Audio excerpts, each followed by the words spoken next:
Hi అండి, welcome to mesmerising food.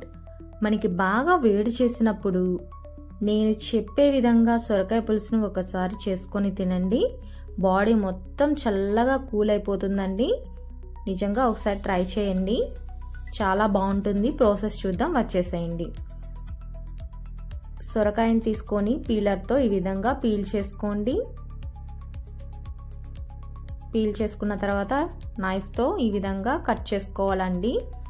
కొంచెం మనము సాంబార్కి కట్ చేసుకుంటాం కదా, ఆ విధంగా కొద్దిగా పెద్ద సైజు ముక్కల్నే కట్ చేసుకోవాలండి. సొరకాయ పులుసుకి బాగుంటుంది. వీడియోలో చూపిస్తున్న విధంగా కట్ చేసుకోండి.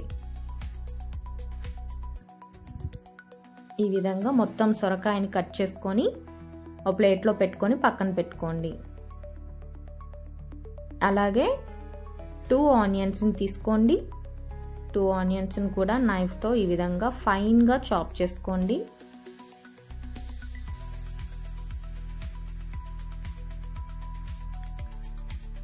త్రీ పచ్చిమిర్చిని తీసుకోండి. నేనైతే నైఫ్తో ఈ విధంగా చిన్నగా కట్ చేసుకుంటున్నానండి. మీకు నచ్చినట్టు కట్ చేసుకోండి. అలాగే టొమాటోస్ని కూడా ఫైన్గా చాప్ చేసుకోవాలి. 2 టొమాటోస్ని తీసుకోండి. ఈ విధంగా ఫైన్గా చాప్ చేసుకోండి. వీటినన్నిటినీ ఒక ప్లేట్లో పెట్టుకొని పక్కన పెట్టేసుకోండి. ఇప్పుడు తాలింపు కోసం తాలింపు గింజలు 2 టేబుల్ స్పూన్స్, అలాగే 1/2 టేబుల్ స్పూన్ వరకు జీలకర్ర తీసుకోండి. 4-5 వెల్లుల్లి రెబ్బలను కచ్చపచ్చగా దంచుకొని పెట్టుకోండి. 2 ఎండుమిర్చి తీసుకోండి. కొద్దిగా కరివేపాకు తీసుకోండి. కొంచెం మెంతులు అండి, చాలా బాగుంటుంది టేస్ట్. అలాగే కొద్దిగా ఆవాలు కూడా తీసుకోండి. మెంతులు వేయడం వల్ల కూర అనేది చాలా టేస్టీగా ఉంటుంది.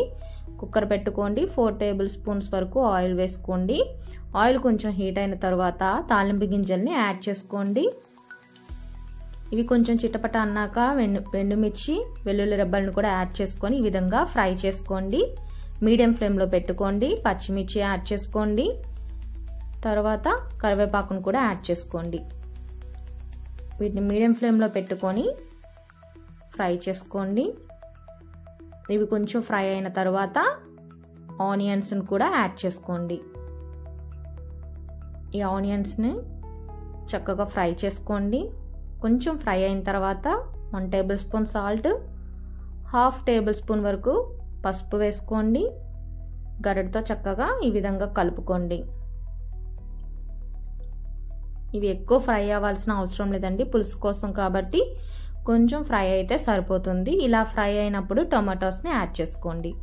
ఈ టొమాటోస్ని కూడా చక్కగా ఫ్రై చేసుకోండి. ఇవి కూడా అంత ఎక్కువ ఫ్రై అవ్వాల్సిన అవసరం లేదు. కొద్దిగా మెత్తబడినప్పుడు ఈ విధంగా ఉంటే చాలు. 1 టేబుల్ స్పూన్ కారం యాడ్ చేసుకోండి. అంతే, చాలా ఈజీగా చేసుకోవచ్చండి. ఒకసారి అయితే తప్పకుండా ట్రై చేయండి. ఇలా టమాటోస్ అన్నీ ఉడికిపోతాయి. అప్పుడు మనం ఈ సొరకాయ ముక్కల్ని యాడ్ చేసుకోండి. యాడ్ చేసుకొని ఒకసారి గరిటతో కలుపుకోండి. మీడియం ఫ్లేమ్లో పెట్టుకోండి. ఒక 5 మినిట్స్ అయినా ఈ సొరకాయ ముక్కల్ని ఈ విధంగా ఆయిల్లో ఫ్రై చేసుకోండి. టేస్ట్ చాలా బాగుంటుందండి. ఇవి వేగితే ఈ విధంగా కలుపుకొని ఒక 5 మినిట్స్ వేగనిచ్చుకోండి. తర్వాత మీకు ఎంత పులుసు కావాలో అంత వాటర్ని యాడ్ చేసుకోండి. మీకు నచ్చితే వేసుకోండి, లేదంటే స్కిప్ చేసుకోండి. చిన్న బెల్లం ముక్క, నేను తాటి బెల్లం వేసుకుంటున్నానండి. మీకు కావాలంటే మామూలు బెల్లమైనా వేసుకోవచ్చు. టేస్ట్ మాత్రం సూపర్గా ఉంటుంది. ఒకసారి ట్రై చేయండి. అలాగే కుక్కర్కి మూత పెట్టేసుకొని విజిల్ పెట్టేసుకుందామండి. 3 to 4 విజిల్స్ రావాలండి. అంతే, ఇలా 4 విజిల్స్ తర్వాత ఆవిరంతా పోయిన తర్వాత ఒకసారి విజిల్ తీసుకొని ఓపెన్ చేసి చూసుకోండి. నేను 4 విజిల్స్ రానిచ్చానండి హై ఫ్లేమ్లో. చూడండి, చక్కగా ఉడికిపోయింది. కర్రీ మొత్తం మెత్తగా అయిపోయింది. ముక్కలు మొత్తం చూడండి. ఒకసారి గరిటతో కలుపుకోండి.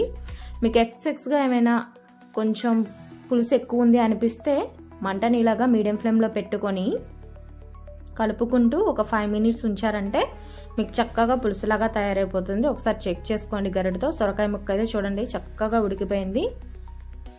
ఒంటిలో ఉన్న వేడి మొత్తం దిగిపోతుందండి. చల్లగా అయిపోతుంది. బాడీని కూల్ చేస్తుంది సొరకాయ పులుసు. చాలా ఈజీగా చేసుకోవచ్చు అండి, నిమిషాల్లో రెడీ అయిపోతుంది. సూపర్గా ఉంటుందండి టేస్ట్ మాత్రం. సొరకాయ అంటే ఇష్టపడిన వాళ్ళు కూడా చక్కగా తింటారు. ఒకసారి తప్పకుండా ట్రై చేయండి. నా వీడియోస్ మీకు నచ్చినట్లయితే సబ్స్క్రైబ్ చేసుకోండి, లైక్ చేయండి, షేర్ చేయండి. Thank you for watching.